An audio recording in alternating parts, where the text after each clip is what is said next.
Hello everyone, welcome to my YouTube channel. तो आज हम यूथ कंपटीशन टाइम्स के द्वारा आरआरबी ग्रुप डी के प्रीवियस ईयर क्वेश्चन को समझाने वाली हूं और इसमें हम मैथ, जीके, रीजनिंग सभी क्वेश्चन को डिस्कशन से करने वाले हैं। और आज का क्लास हमारा 21 होने जा रहा है और #1 होगा, यानी कि एक पेपर को मैं 4 पार्ट में करवाती हूँ, #1, #2, #3 और #4 में। तो आज का हमारा #1 होगा और क्लास नंबर 21 यानी कि 21 होने जा रहा है। तो चलिए ये क्वेश्चन की तरफ अब हम बढ़ते हैं। तो आज जो हम पेपर सॉल्व करने वाले हैं वो आज के पेपर में हम 30/9/2022 के सिर्फ नंबर फर्स्ट को डिस्कशन में करवाऊंगी और 1 से लेकर के 25 तक क्वेश्चन को डिस्कशन में करवाती हूँ। तो चलिए क्वेश्चन की तरफ बढ़ते हैं। क्वेश्चन है, एक पीढ़ी से दूसरी पीढ़ी में वंशानुगत होने वाला अनुवांशिक पदार्थ कौन सा है? तो ऑप्शन दिया है हमारा, पहला आरएनए, दूसरा डीएनए, तीसरा प्रोटीन और डी एंजाइम। तो देखिए, एक पीढ़ी से दूसरी पीढ़ी में वंशानुगत होने वाला अनुवांशिक पदार्थ हमारा डीएनए होता है, यानी कि ऑप्शन नंबर भी हमारा करेक्ट आंसर हो जाएगा।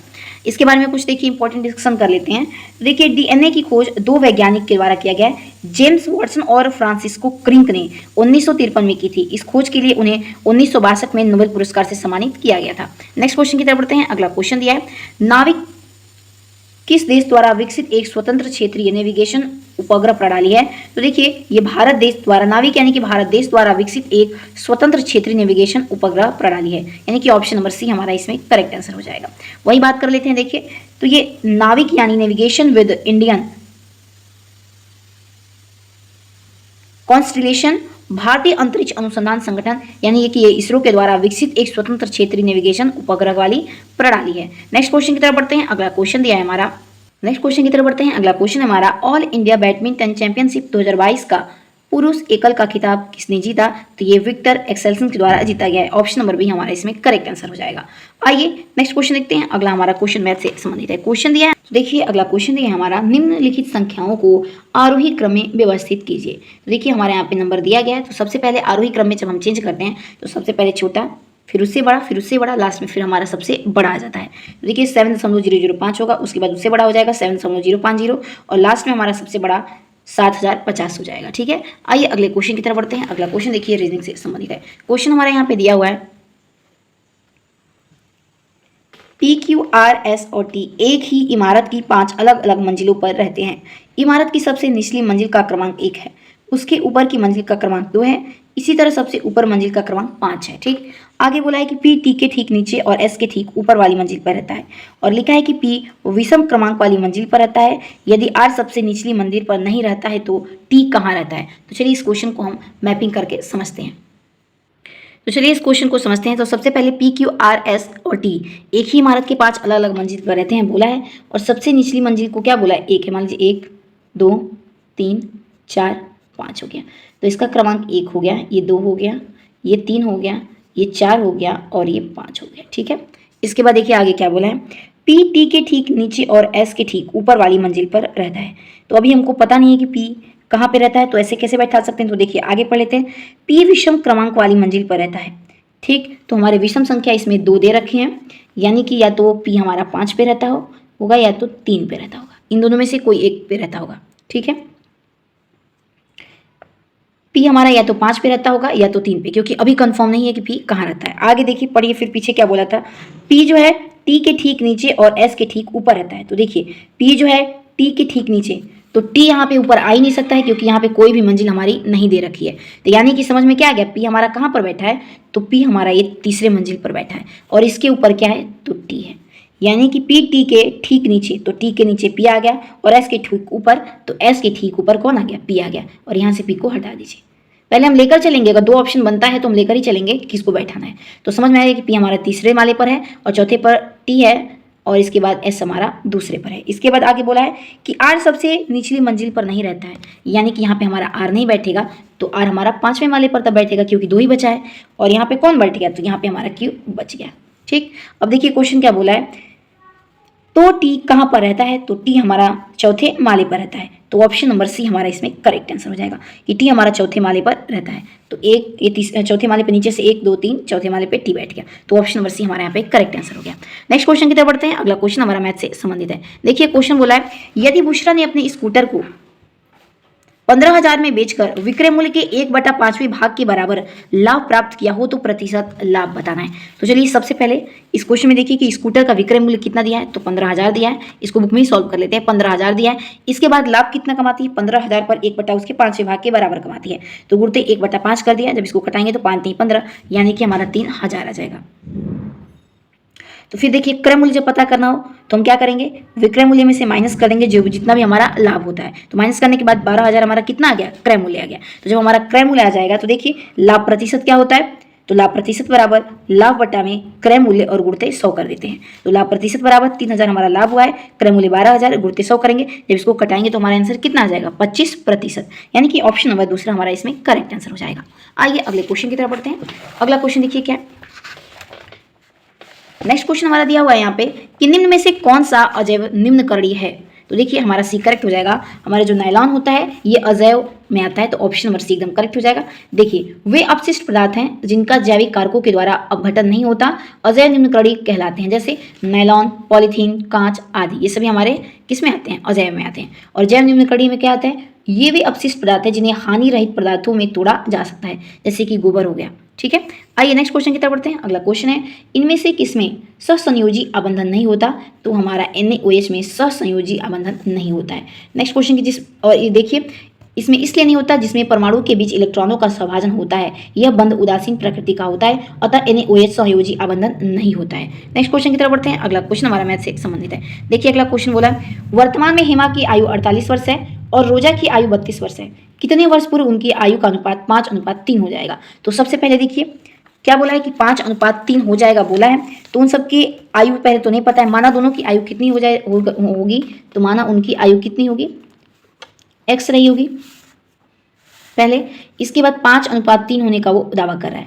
ठीक, और यहाँ पे बोला है कि वर्तमान में हेमा की आयु 48 है और रोजा की आयु 32 है। तो वर्तमान में नहीं मानी कि यहाँ की पहले x रही होगी, वर्तमान में अब कितनी 48 है और रोजा की आयु कितनी है हमारी 32 है। तो देखिए इसके बाद बोला है कितने वर्ष पूरे उनकी आयु का 5:3 रहा होगा।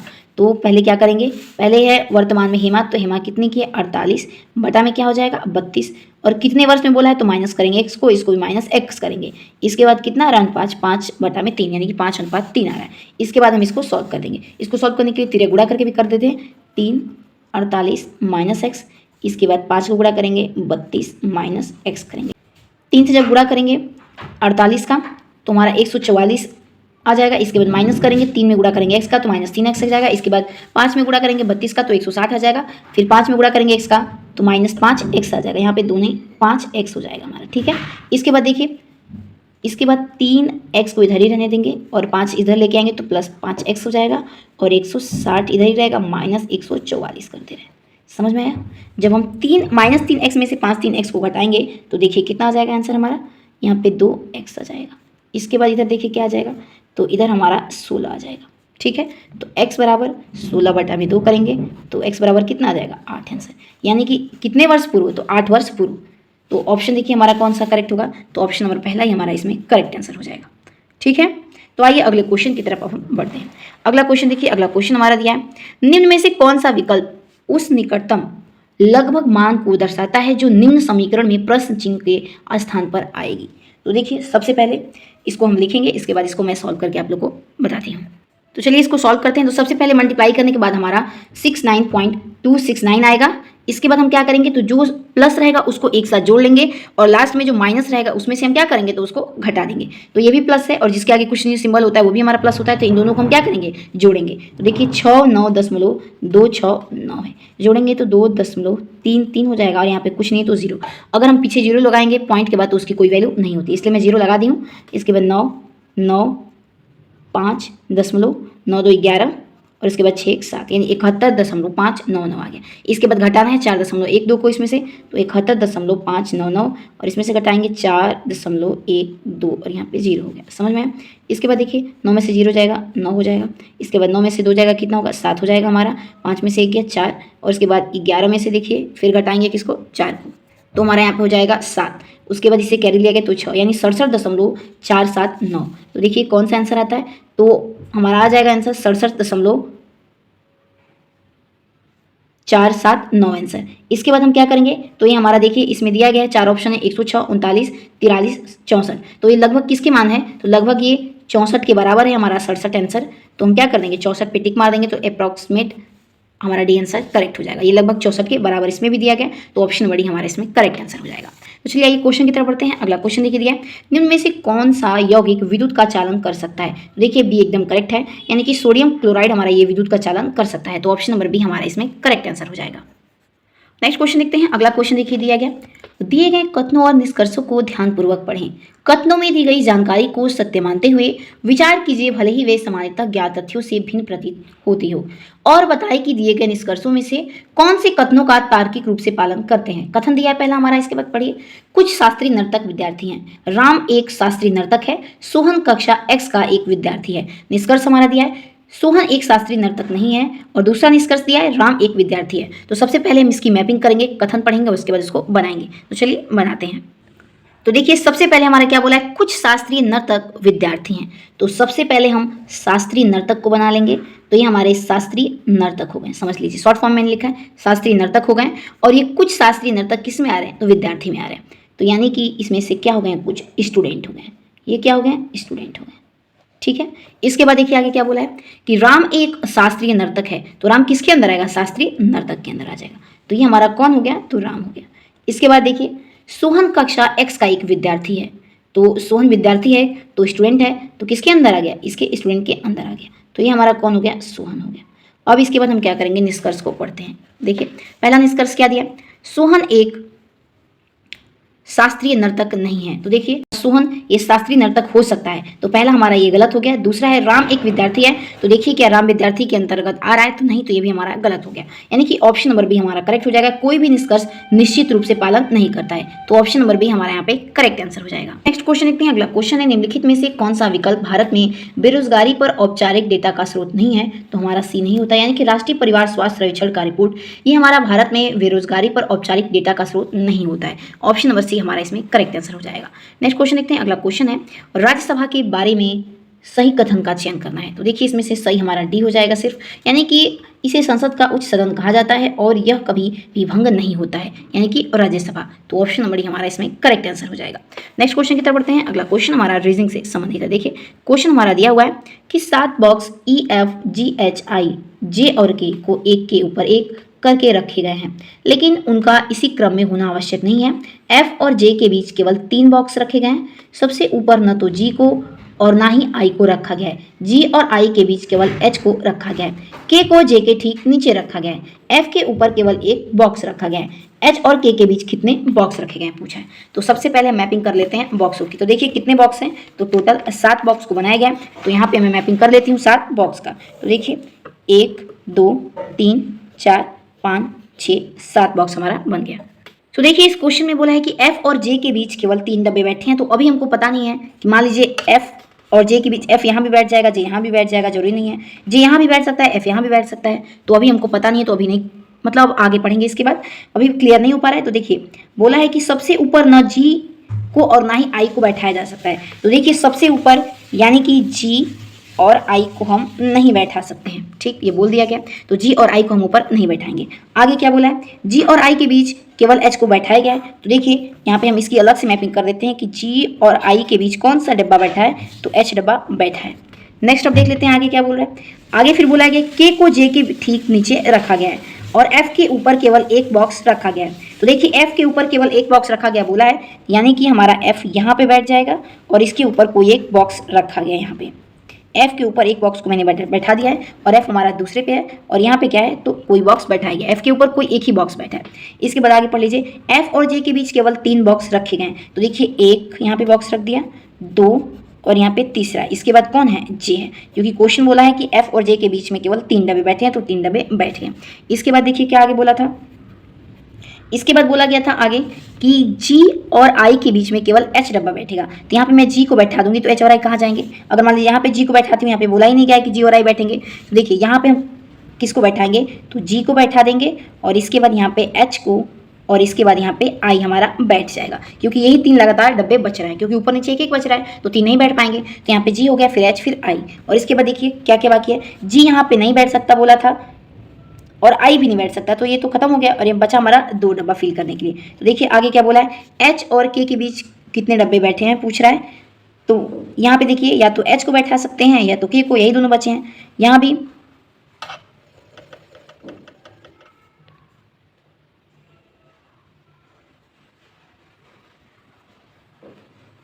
देखिए बोला आगे के को जे के ठीक नीचे रखा गया है। के को कहाँ रखा गया है, तो जे के ठीक नीचे रख दिया गया है। देखिए के को ठीक जे के नीचे रखा गया है। अब क्वेश्चन बोला है कि एच और के बीच कितने डब्बे हैं, तो देखिए एच और के बीच कितने डब्बे आ रहे हैं, तो 1 2 2 डब्बे आ रहे हैं एच और के बीच में। तो ऑप्शन नंबर कौन सा सही हो जाएगा, तो हमारा डी आंसर इसमें एकदम राइट आंसर हो जाएगा। ओके, आइए अगले क्वेश्चन की तरफ हम बढ़ते हैं। अगला क्वेश्चन देखिए दिया है, अगला क्वेश्चन हमारा यहाँ पे दिया हुआ है, जलीय प्राणी जैसे मछलियां अपशिष्ट का उत्सर्जन इनमें से किस रूप में करते हैं, तो देखिए जलीय प्राणी या फिर मछलियों की बात करें तो ये अपने अपशिष्ट का उत्सर्जन अमोनिया के रूप में करती हैं। तो ऑप्शन नंबर बी हमारा इसमें करेक्ट आंसर हो जाएगा। नेक्स्ट क्वेश्चन की तरफ बढ़ते हैं। अगला क्वेश्चन हमारा मैथ से संबंधित है। देखिए क्वेश्चन दिया गया है यहाँ पे कि त्रिभुज ए बी सी में इसकी भुजाओं ए बी ए सी और बी सी की लंबाई क्रमशः 4 5 और 6 है। ए से बी सी पर एक त्रिकोणीय समद्विभाजन एडी खींचा गया है जो बी सी को डी के प्रतिच्छेदित करता है और बोला है कि बीडी का 2 दशमलव स्थान का पूर्णांकित मान ज्ञात करना है इसमें। तो सबसे पहले देखिए हमारा यहाँ पे ट्राइंगल बन गया है ए बी सी और इसका बोला है कि 3 इसकी भुजाएं हैं ए बी, इसके बाद ए सी और बी सी हमारी 3 भुजाएं हैं और सबका वैल्यू दिया है। ये हमारा बी सी 6 है, ए सी हमारा 5 है और ए बी हमारा कितना है 4 दिया गया है। ठीक है, इसके बाद देखिए जब आपस में फिर बोला है कि समद्विभाजन एडी खींचा गया है कोण के बीच में, तो इन दोनों के बीच में एडी को समद्विभाजन जब इक्वल कर रहा है तो हमारा ए बी बटा में ए सी हो जाएगा बराबर बी डी बटा में डी सी के। तो जब ये बराबर हो जाएगा तो सबका हम क्या करेंगे, वैल्यू यहाँ पे पुट कर देंगे। तो ए बी हमारा कितना दिया है, यहाँ पे ए बी हमारा 4 दिया है तो 4 रख देंगे, ए सी कितना दिया है तो 5 दिया है और बी डी हमारा अभी नहीं पता है हमको, बी और डी कितना दिया है तो इसको क्या माने हैं एक्स मान लेते हैं। ठीक, और इसके बाद डी सी को क्या मानेंगे, तो डी सी नहीं पता है लेकिन ये पूरा 6 है तो डी सी हमारा क्या हो जाएगा 6 माइनस एक्स हो जाएगा क्योंकि हमको अभी पूरा वैल्यू इसका नहीं पता है। तो बी सी पता है कि हमारा कितना 6 है तो डी सी हमारा 6 माइनस एक्स हो जाएगा और बी डी को एक्स माना है। इसके बाद देखिए इसको सॉल्व करेंगे जब हम तो एक्स की वैल्यू कितनी आ जाएगी 2.67 आ जाएगी। सबकी वैल्यू इसमें पुट कर देंगे तो आंसर हमारी एक्स की वैल्यू 2.67 आ जाएगी।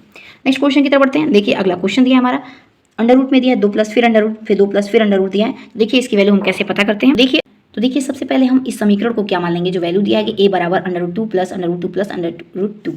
इसके बाद हम क्या करेंगे, इसके बाद स्क्वायरिंग बोथ साइड करेंगे तो a स्क्वायर बराबर हो जाएगा 2 प्लस और बाकी सभी अंडर रूट में आ जाएंगे। इसके बाद जब हम इसको सॉल्व करेंगे तो देखिए a स्क्वायर बराबर 2a प्लस a और फिर इसके बाद हमारा ये 2 इधर आएगा तो माइनस में हो जाएगा, ए भी इधर आएगा तो हमारा माइनस में हो जाएगा। इसके बाद हम इसको गुणनखंड विधि से सॉल्व करते हैं यानी कि फैक्टराइजेशन मेथड। तो देखिए फैक्टराइजेशन मेथड ऐसा नंबर कौन सा है जिसका गुणा 2 आए और उन्हीं दोनों को हम क्या करें गुणा भी करें तो हमारा 2 आए। ऐसा नंबर कौन सा जो गुणा करने पे 2 आए और उन्हीं को माइनस करने पे 1 आए हमारा, क्योंकि एक के आगे कोई वैल्यू नहीं है तो 1 आनी चाहिए। तो देखिए 2 गुणते 1 करेंगे तो 2 आ जाएगा और 2 माइनस 1 करेंगे तो 1 आएगा। ठीक, तो यहाँ पे ऐसे तोड़ा गया ए स्क्वायर माइनस ए माइनस 1 माइनस 1 2 माइनस 1 किया गया 2 माइनस 1 फिर 1 कर देंगे फिर माइनस 2 कर देंगे फिर इसके बाद A square minus 2a plus a minus 2। समझ में आ गया है कैसे है। देखिए सबसे पहले हम ऐसा नंबर ढूंढेंगे जो गुणा करने पे दोनों की वैल्यू 2 आए और उन दोनों को ही माइनस करेंगे तो 1 आए, यानी कि 1a बराबर है मैं यहाँ पे दिया है तो 1 गुणते 1 करेंगे तो यही आएगा, दोनों को माइनस करने पे 1 आएगा हमारा और उन्हीं को गुणा करने पे 2 आएगा। तो इसके बाद मैं इसको a स्क्वायर कर देंगे फिर माइनस इसके बाद 2 का गुणा करेंगे तो 2 आ जाएगा, माइनस यहाँ पे दिया माइनस माइनस दोनों प्लस हो जाएगा तो प्लस a हो जाएगा और माइनस 2 तो हमारा नंबर आ गया। इसके बाद हम इसको कॉमन लेंगे a को तो यहाँ पे a माइनस 2 हो जाएगा फिर प्लस यहाँ पे a और 2 किसी को भी कॉमन नहीं ले सकते तो प्लस 1 को ले लिया तो a माइनस 2 आ जाएगा। और देखिए ये हमारे जो ब्रैकेट वाले आंसर आते हैं ये दोनों सेम होने चाहिए तभी हमारा फैक्टराइजेशन यानी कि गुणनखंड विधि सही आ रहा, नहीं तो गलत आता है। इसके बाद एक बार हम इसको लिख लेंगे, इसके बाद a प्लस 1 लिखेंगे, इसके बाद बराबर 0। देखिए तो a बराबर माइनस है तो ये प्लस हो जाएगा और a बराबर a प्लस था तो माइनस आ जाएगा। देखिए ऑप्शन नंबर हमारा ए करेक्ट होगा क्योंकि नेगेटिव में आंसर नहीं आएगा पॉजिटिव में आएगा तो a बराबर कितना आ गया हमारा 2 वैल्यू आ गया। तो चलिए आइए अगले क्वेश्चन की तरफ अब हम बढ़ते हैं। अगला क्वेश्चन है हमारा शरीर के अंदर उत्पन्न दुर्बल चुंबकीय क्षेत्र का उपयोग करके शरीर के विभिन्न अंगों की छवियां प्राप्त करने की प्रक्रिया को क्या कहा जाता है, तो इसे हम एमआरआई कहते हैं। ठीक है, तो ऑप्शन नंबर बी हमारा इसमें करेक्ट आंसर हो जाएगा। नेक्स्ट क्वेश्चन की तरफ बढ़ते हैं। अगला क्वेश्चन देखिए क्या दिया हुआ है। अगला हमारा क्वेश्चन ये दिया हुआ है कि y बराबर 9x स्क्वायर प्लस 16 का ग्राफ निम्नलिखित में से किस प्रकार का होगा। तो देखिए इसका ग्राफ डी आंसर करेक्ट है, यानी कि x जो होता है अश को न तो प्रतिच्छेद करेगा और न ही ये स्पर्श करेगा। तो ऑप्शन नंबर डी हमारा इसमें करेक्ट आंसर हो जाएगा।